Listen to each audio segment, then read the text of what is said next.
Last time, on Whiskey Ridge, Buck McCabe and Tanner Cole interviewed the postmaster, Bart Crenshaw, aka Ponyboy, about the abduction of Jenny Jepson by the pigmen. The clues they gathered identified the pigmen hideout as a pig farm somewhere to the southeast. Buck and Tanner visit Prudence's apothecary to research another clue, the scent of grapes and bananas.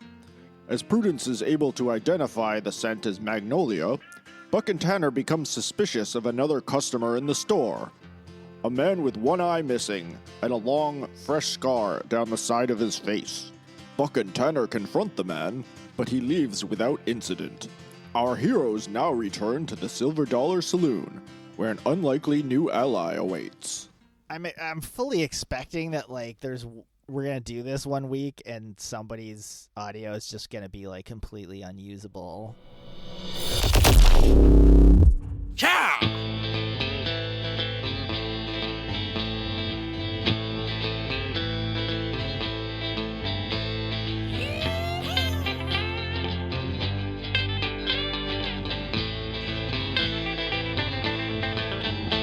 One, two, three.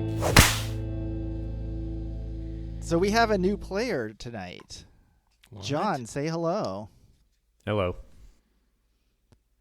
What is the name of the character you will be playing? Stanley Clark. What? Stanley Clark. Oh, they said sanded clock. You're British. I'm not British. I'm from the South. Is your character inspired by Kevin Spacey in Midnight in the Garden of Good and Evil? I don't know how to answer that. He's inspired by Kevin Spacey. Beauregard. Beauregard.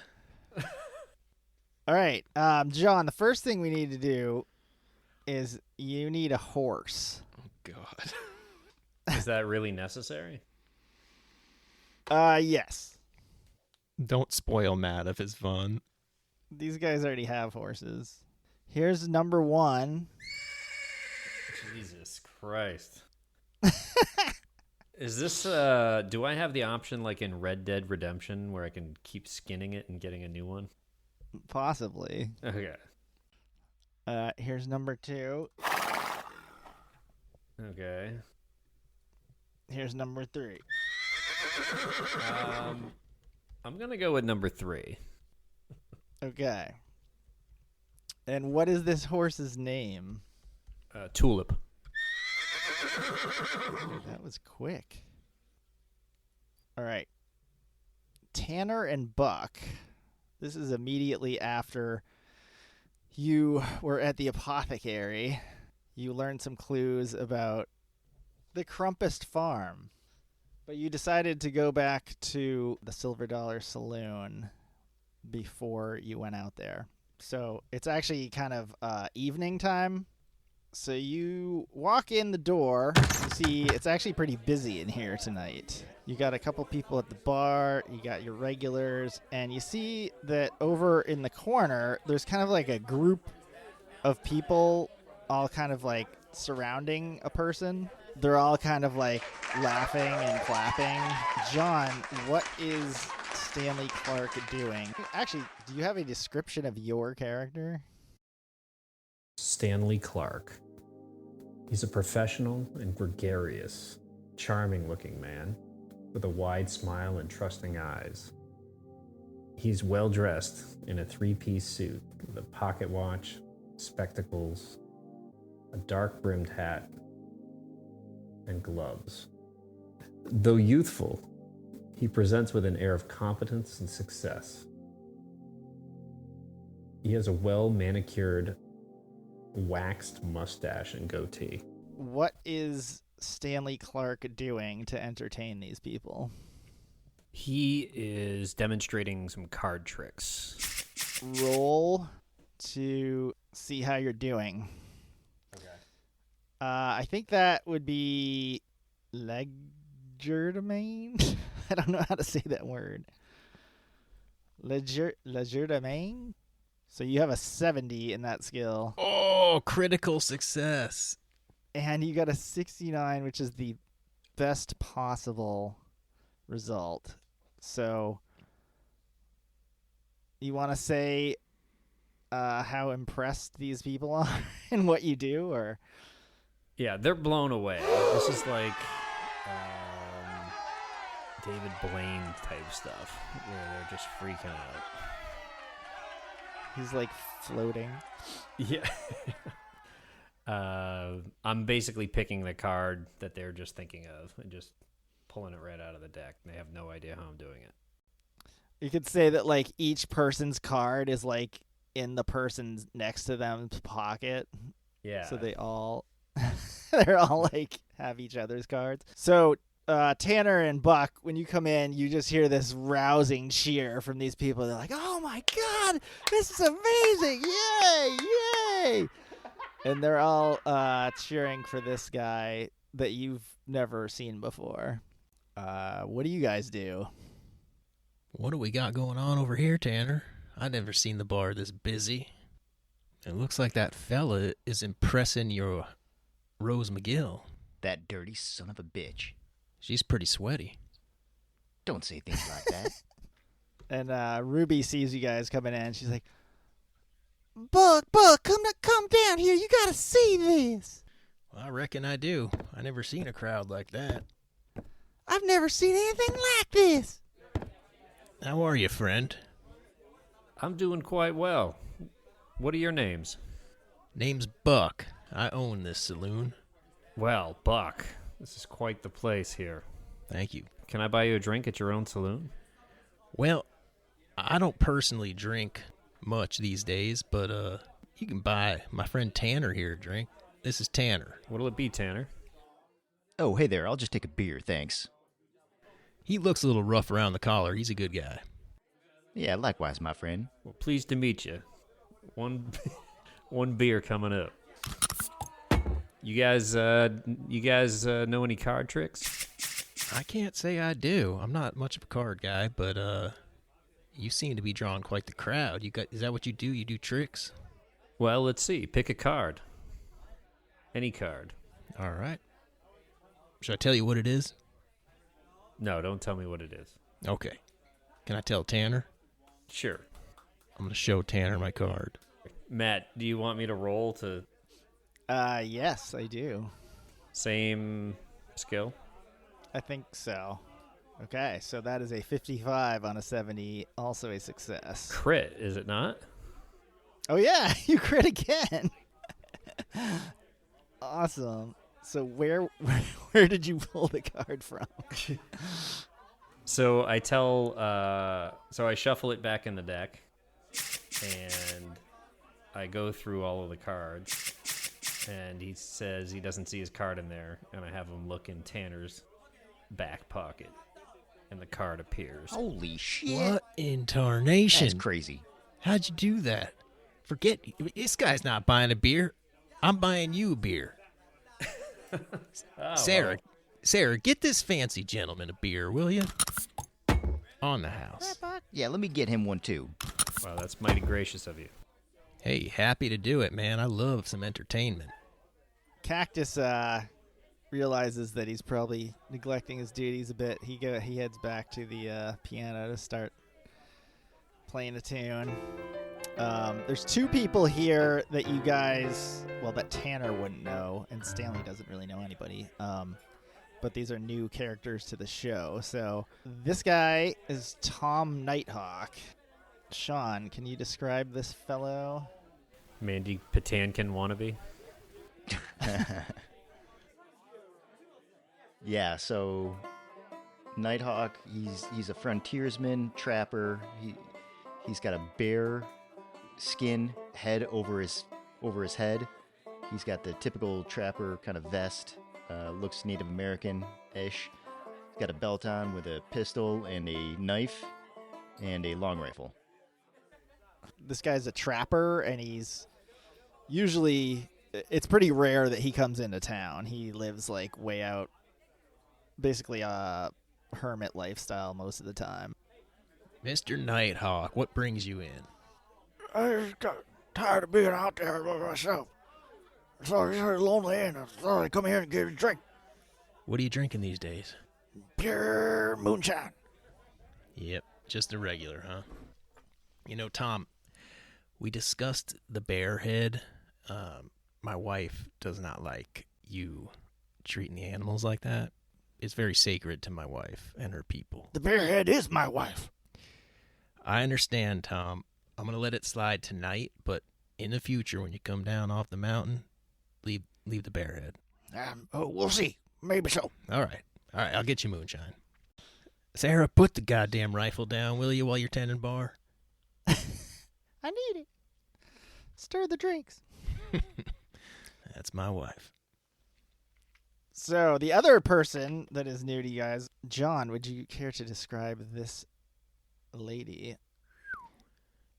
Damn. Yeah, it's a proper lady dressed up, has a wide-brimmed hat, brunette. I would say buxom. Quite. Gray blouse and pink belt. Young, I would say, what? I don't know. She could be from anywhere really from 25 to 40, but back then probably more like 25. That's a good description. This is Amelia Sarkisian. This is actually the priest's wife who you have, or Tanner has not met yet. She is... Wait, priest or minister? Preacher. Preacher, really, Okay. yeah. So this is... Josiah is the preacher's brother. Buck knows it's a poorly kept secret in town that Amelia and Josiah are having a fling. Josiah's the banker. Correct. This is Josiah, John. Love triangle. Oh, interesting. They're kind of palling around. Mrs. Sarkisian, what brings you in? Hey, Buck, I just came in, you know, have a drink, do a little gambling with Josiah. Maybe, and then we saw this fascinating magician man over here. I've never seen anything like this. I can't reckon I've seen anything like that either. Quite impressive. I tell you, you might want to sign him up as entertainment in here. Probably get a lot of business. Yeah, we could talk about that. Maybe a little 50-50 split. Well, we'll figure out the details later. How's your husband, ma'am?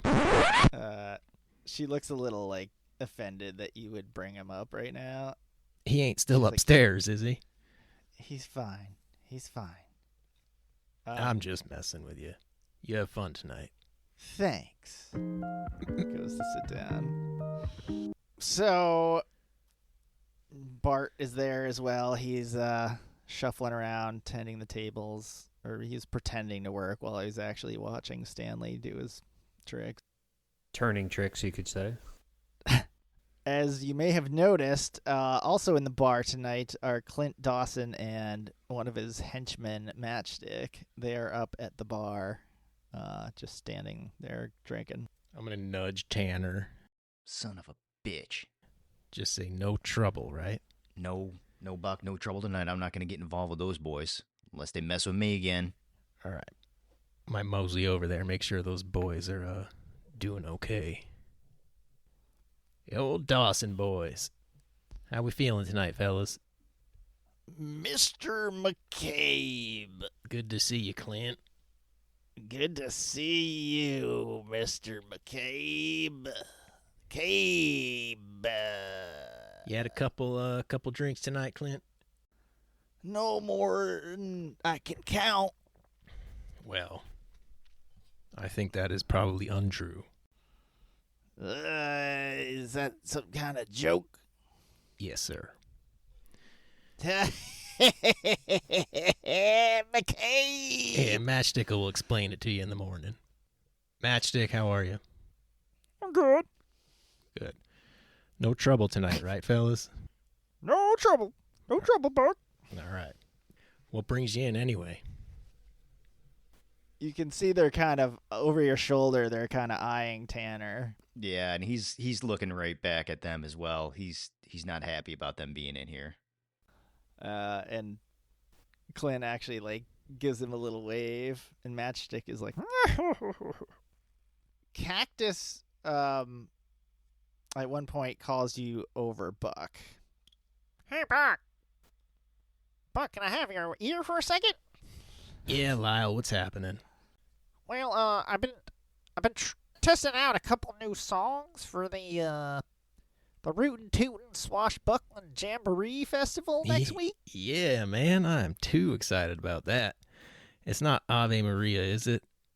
Oh no, I don't. Well, maybe. So, I got a couple songs to play. Can you just tell me which one you like? Fire away, man.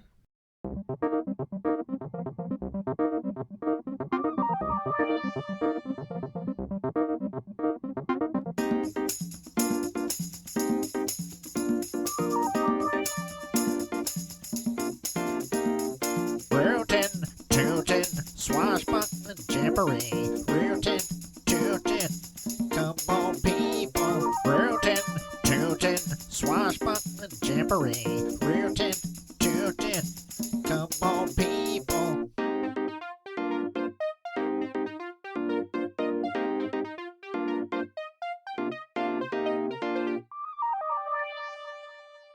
That's number one. That's pretty good. This one's number two.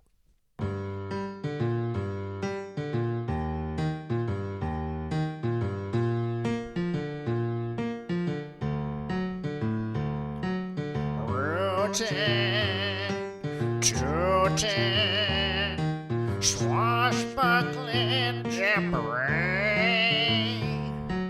Rootin', tootin', swashbuckling jamboree.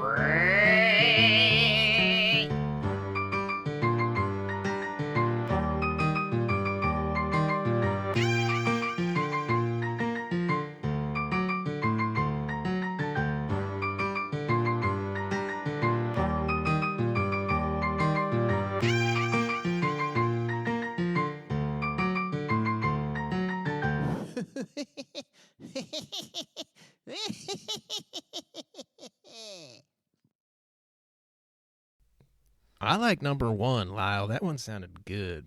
I think it'd be perfect for the rootin' tootin' swashbuckling jamboree that is coming to Whiskey Ridge.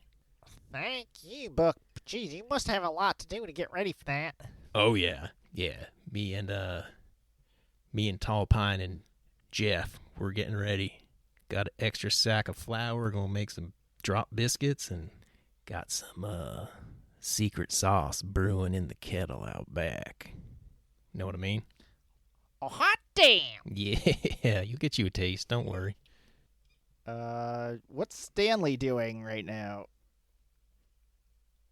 I think he's drinking his drink and mingling with the folks, ingratiating himself with the crowd. Yeah, so maybe you're actually like at the table with Josiah and Amelia and Tom Nighthawk, and they're just chatting with you. They keep asking you how you did your trick, but you're like, I don't know. A magician never tells his secrets.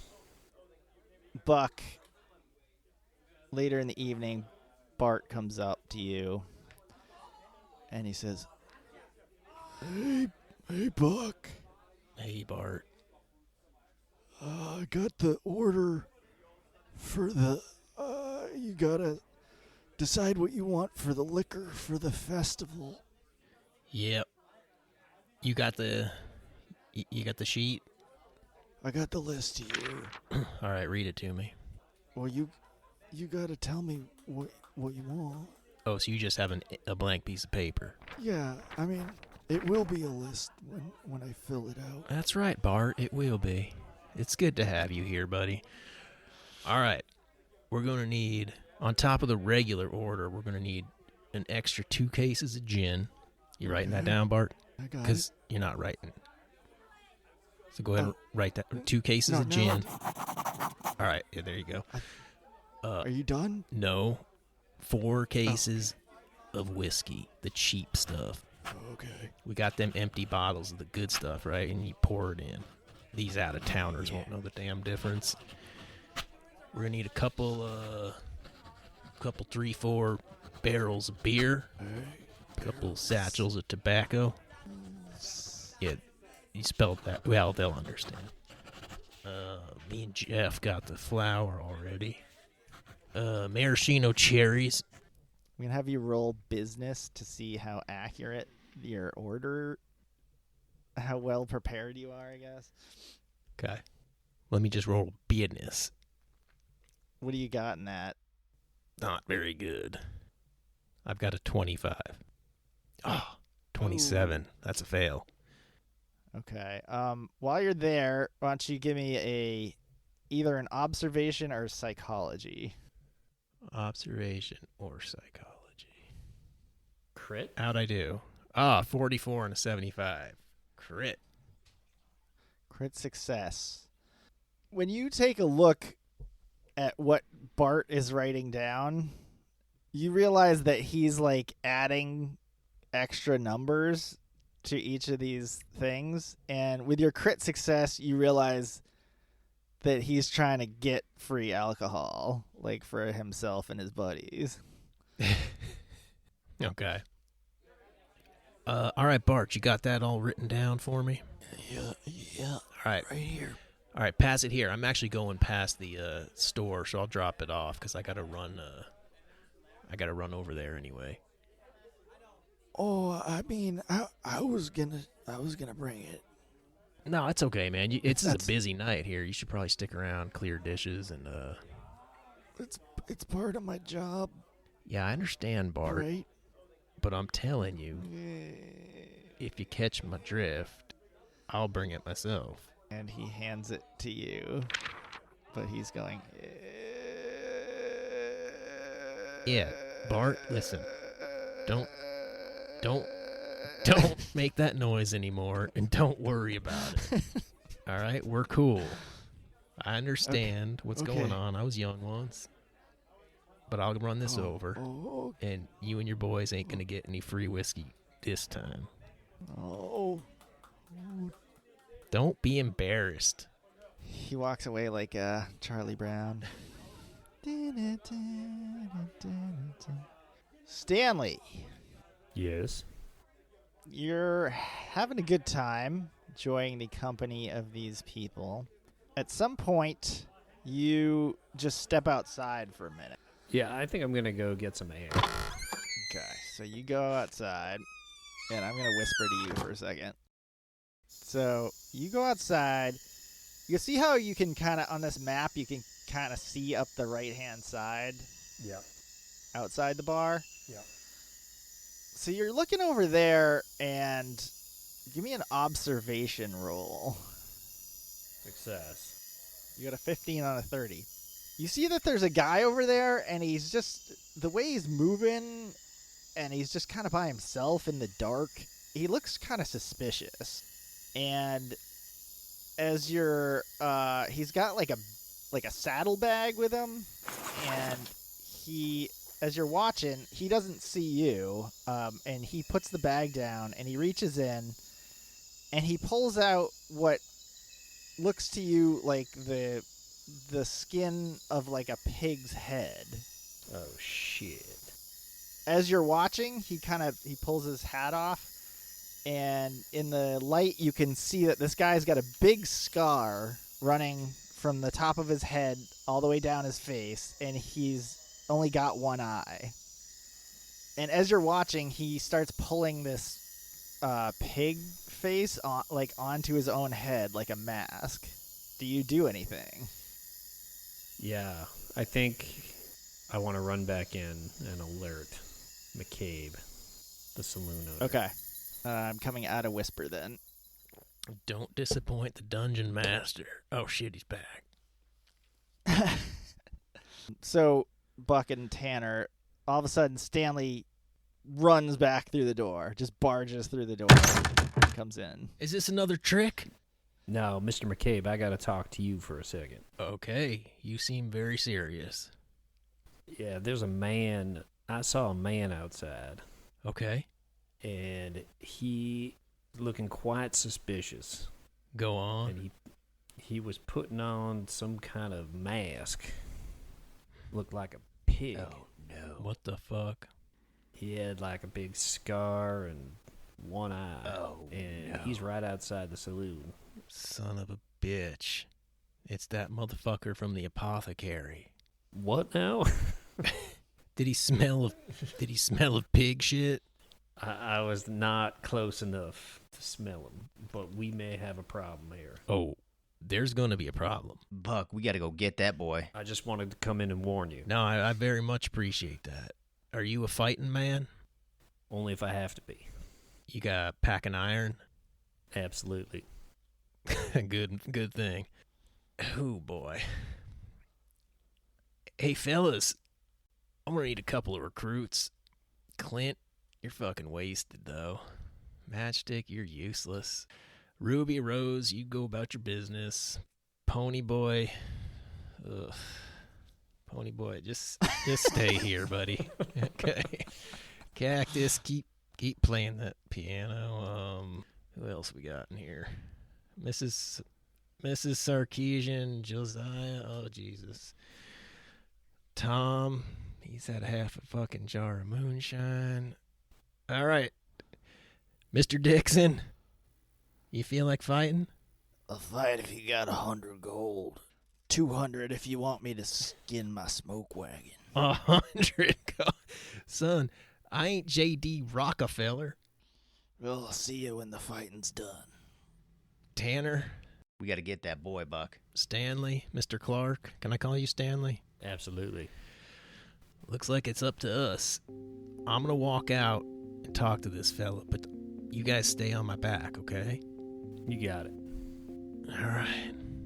Is this a good idea? Did he look mad? He looked serious. As serious as a man with a dead pig on his face can look? Yeah. All right. Well, hey everybody, we might have some issues coming, so just get ready. Take cover if you need to. Run upstairs. Get behind the bar. Sarah, go get Tall Pine, Jeff, Stillwater, and Cloud Rain, because there might be some shit going down. Clint comes stumbling up the stairs. He's like, "You got trouble, McCabe? Yeah. I can handle trouble." And he pulls out his gun and he drops it on the steps. And then he picks it up. I'll back you up. Phew, Clint. Just get right in front of me. And he's pointing his gun. Just go out there first, and I got you back. Clint, don't point your goddamn gun at me, son. Oh, sorry. I can help you better than that Tanner fool. Tanner looks glaringly at him. I guess we're gonna find out. Buck's going out first. He's going to be that one. And Stanley and Clint are behind him. Is Tanner coming? Yeah, Tanner's definitely going. He's gonna be like, I got your back, Buck. I got you. All right, when you get outside, you do in fact see, well, you see this guy from the clothing you recognize from the guy at the apothecary, but now he is wearing a pig mask. And what you see him doing is pouring a big bottle of liquid onto the side of the Silver Dollar Saloon. If you guys are at the bottom right of the map, he's up at the top right of the map. He's dumping this bottle like all over the wall. All right, I'm gonna have to go over with my shotgun out.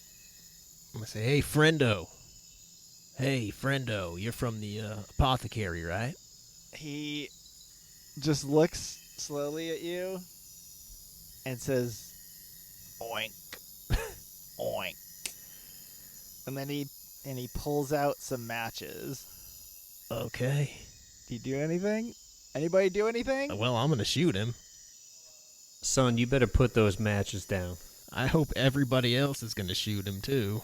Son, you light that match, And you're going to have a whole lot of lead in you. Oh, he's lighting it. All right. Is it time to roll initiative? Yeah, I think we open fire. Yeah, let's do it initiative-wise. Now, okay, so what you're going to do is you're going to roll a d20, and then you're going to add whatever 1/10 of your reflex score is. Okay. So, for example, Tanner has reflexes of 30. He's going to add a 3 to his roll. A d20 plus a 10th of your reflexes. Okay. So your reflexes are... Mine's 50, so 5. Yeah, so you're adding a 5 to your d20. All right, I've got a 16 total. I got a 20. I'm just going to say that Clint is like a 7 because he's like drunk. All right. Stanley had 20? Yeah. Wow. Tanner had 13 plus 3, 16. Buck is... What'd you say it was? Also 16. All right, you're just going to go first. Okay, so Stanley is going to go first, and this, I'm telling you now, this guy's going to light this place on fire. So I cock the hammer back, and I say your prayers, you son of a bitch. And what do you have for a weapon? I've got a Smith & Wesson pistol revolver. That sounds nice. She's a beaut. I'm going to tell you this. You need to be within 6 squares of this guy, and you'll have a negative 10 penalty for every square beyond that. How many can I move before shooting? You could go, yeah, I'm going to say like 10. Okay, so if I'm within, I just went about 5 squares. So if I'm within, I have to be within 6 to shoot him? Without taking a penalty. So you Okay. could have shot from further away, but you would have less chance. I'll go in front of Buck and You stand right in front of Buck's shotgun. not in front of it, but a little off to the side. And I'm going to aim for the flat top. All right, I cock back the hammer and let her rip. So you have a 60 in short arms, and you rolled a 97, and that is a fail. The bullet goes flying over his head. I appreciate that effort, Mr. Clark. This guy strikes a match, tosses it onto the building, and a flame rises up from the liquid that he had poured on the wall. And then he just waves, and he starts running away. Tanner, it is your turn. The side of the building is on fire, and he is running away. Shoot that motherfucker. Tanner's a good shot. Yeah, so Tanner, like, flicks off his duster. Damn it, Tanner. Shoot this fucking pig. My life savings is going up in flames, man. Whips his long arm around from off his back and looks down scope and shoots that guy, wings him right in the shoulder blade.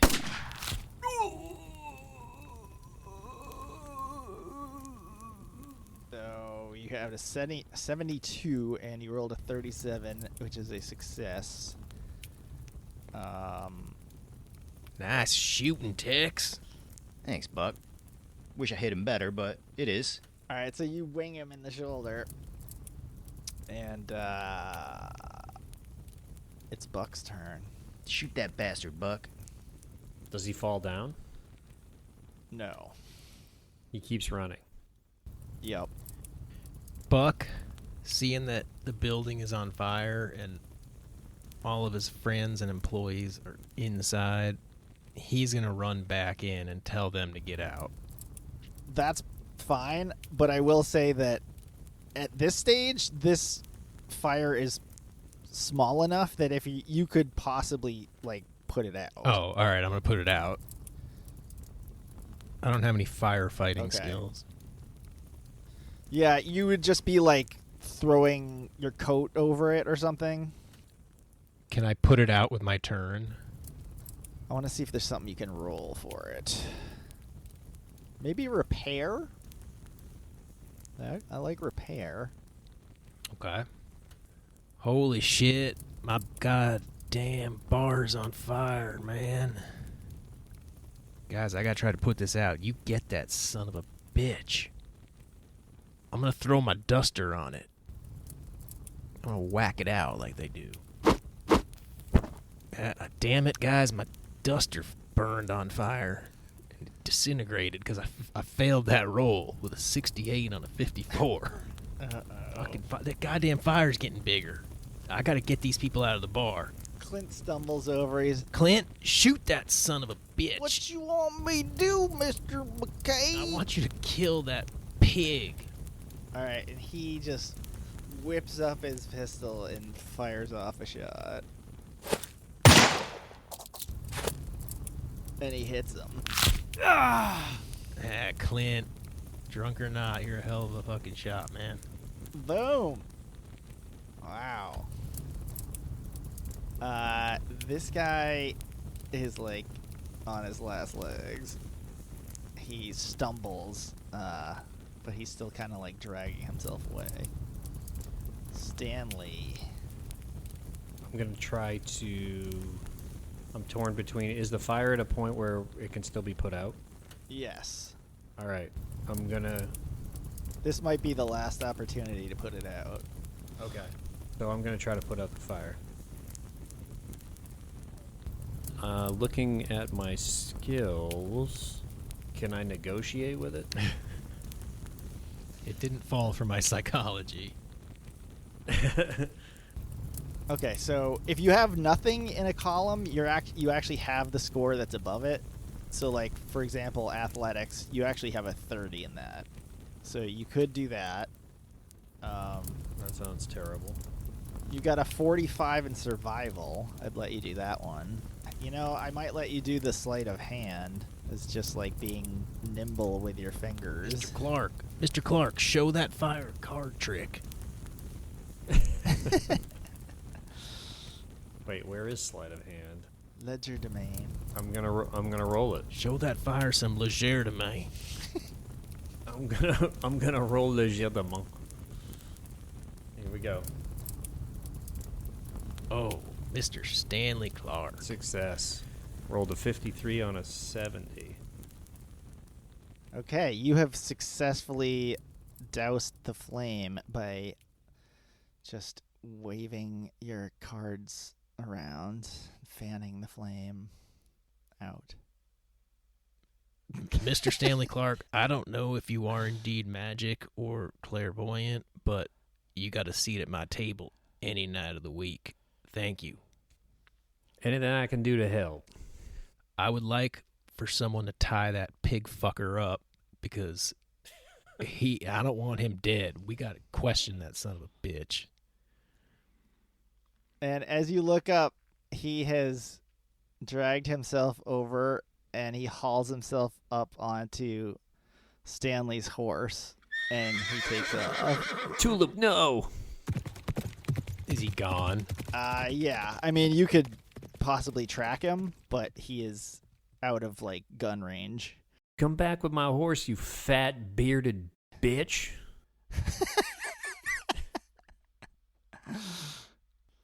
But you are now out of combat. And, but Clint fires off a shot anyway. You son of a bitch! I'll kill you! I think I got him, Mr. McCabe. Thank you, Clint. I appreciate it. I'll tell your pa you did real good. Clint turns around and just starts puking.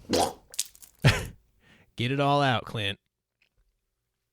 I'm going to run inside and yell to Sarah. I'm just going to get myself half in the door and I'm going to yell there. I'm going to, Sarah, get Jeff and Tall Pine. Tell him to give Pigman the paparazzi treatment. What the hell does that mean? They'll know. Track his sumptuous breadcrumbs. You actually know some trackers? Oh, yeah. Jeff, Tall Pine. He went north. He's probably bleeding pretty bad. You boys think you can find him? Sure, we could track a bat in a hayfield. Fuck yeah, you can, boys. You boys could track a goddamn wildebeest through the savannah of Georgia.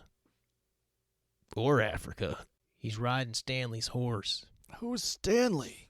Tall Pine Jeff, that's Tanner, that's Stanley Clark. When you guys get back, we'll all drink together and we'll talk about this. Get some proper introductions. Wait, can I ask a question? How did that guy come to be Jeff? His mama had 7 children, and she just got wore out on picking names. By the time he came along, he's the youngest. Either of you guys got any tracking skills? Tanner does. Negative. All right, hang on. Let me check. Do I actually have tracking skills? I would love to go with these two. Stanley, Tanner, you want to come with us? We're going to find that pig fucker. Hell yeah, we are. Let's go get that pig fuck. I'm in. All right. And Stanley, we're going to get your horse back. You're going to be A-okay. I sure hope so. You can ride with Jeff until we get your horse. Jeff's like, Tanner's like, you can ride on Dick Cheney with me. All right, boys, let's go. Yeah. I sure could use a water. I'll be right back. A water? Are you saying that, or is your character saying that? I'm saying that. Okay. Jeff's got a canteen. So, you guys are following this trail for a while, and Tall Pine is like, this might as well be a herd of buffalo. He's not trying to cover his tracks at all. He's bleeding everywhere. Jeff could even follow this trail. Jeff's like, hey! But as you're going along, you start to see some storm clouds gathering in the distance, and you start to hear some rumbling far off. You're going to be riding for like an hour. Do you talk about anything amongst yourselves? I'd like to know Stanley's story. What brings you to Whiskey Ridge, Stanley? Well, to be honest with you, I haven't been around these parts in a long time. My great grandfather was one of the founding members of this town. Really? And he left me a plot of land, and I decided to come by and look at the plot and build a house and put down some roots around here. Well, it's a good place to be. That's for sure. Nobody's really from here. Well, besides Jeff and Tall Pine. And Sarah. And Cloud Rain and Stillwater. The rest of them. But, you know, it's good to have you, man. Thanks for putting that fire out. The folks around here sure are nice. Yep, there's some tussles now and then, and, well, now there's some fucking pigmen trying to burn my shit down and shoot us, but other than that, it's great. Yeah, so Stanley doesn't know anything about the pigmen, so probably, let's think about this. On the ride out, you would have plenty of time to, like, tell him everything that's happened, but my question is, would you tell him everything? I'm talking to John. If you want to ask them questions, they can answer, but they're not going to really volunteer information. What in the hell was that guy, anyway? I haven't ever seen such a thing.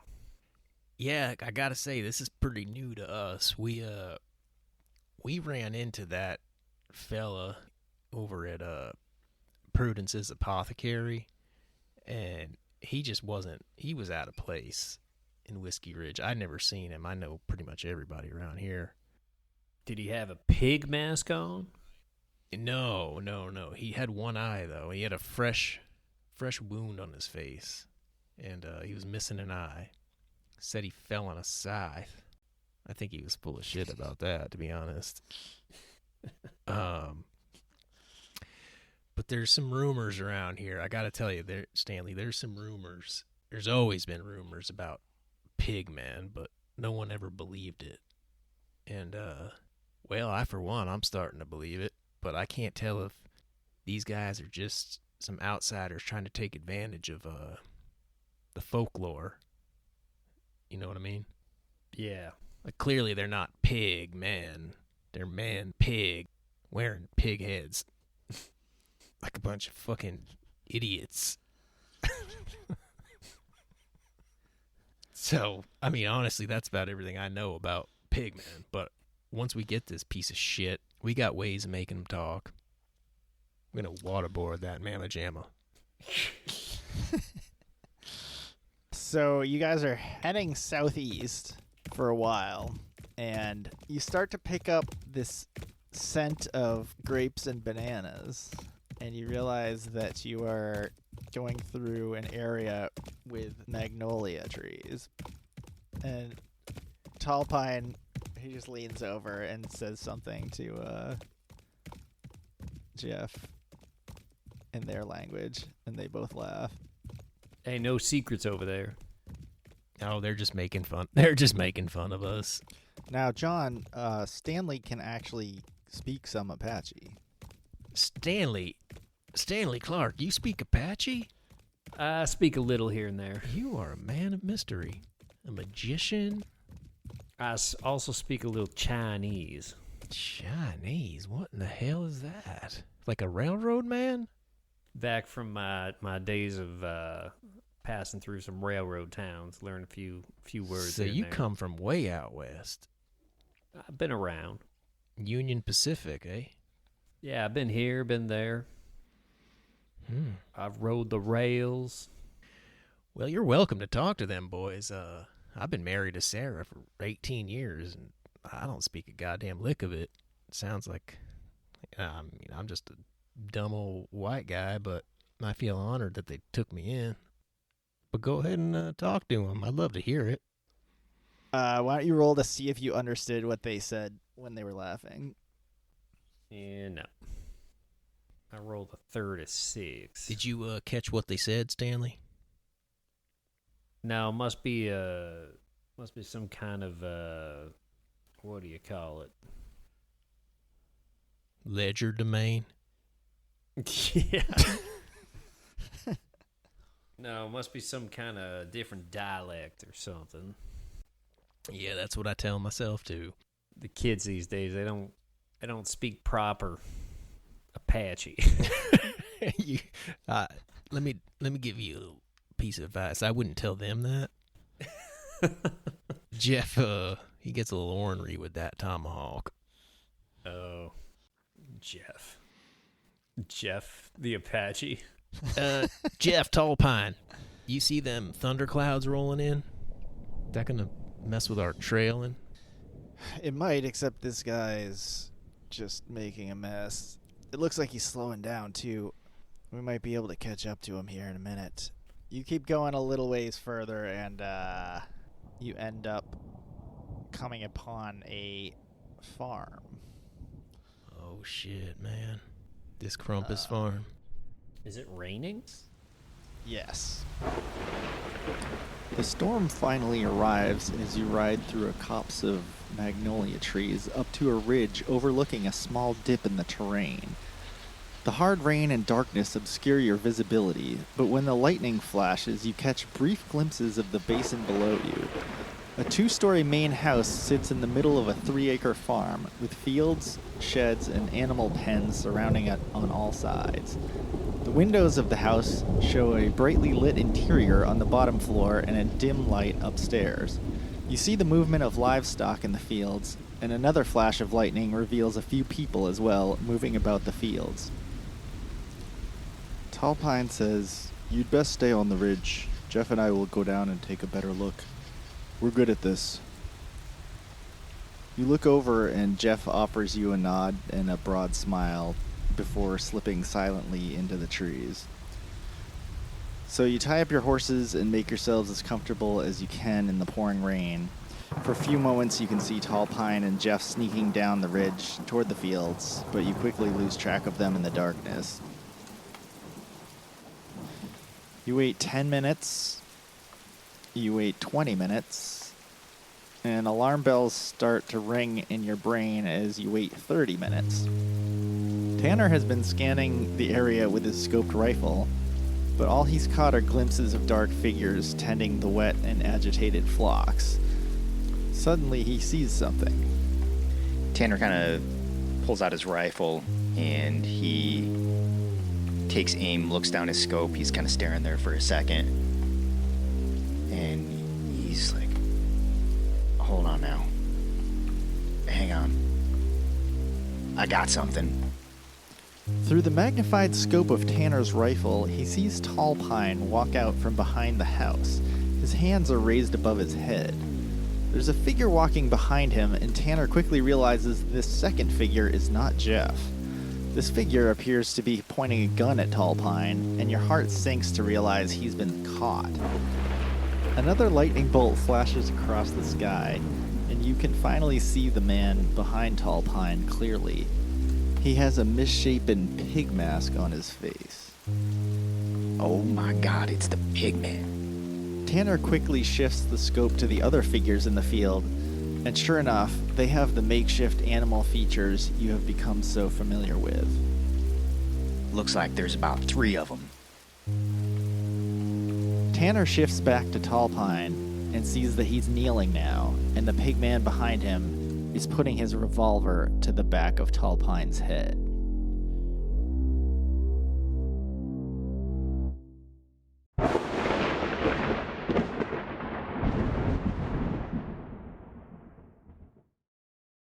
Cow!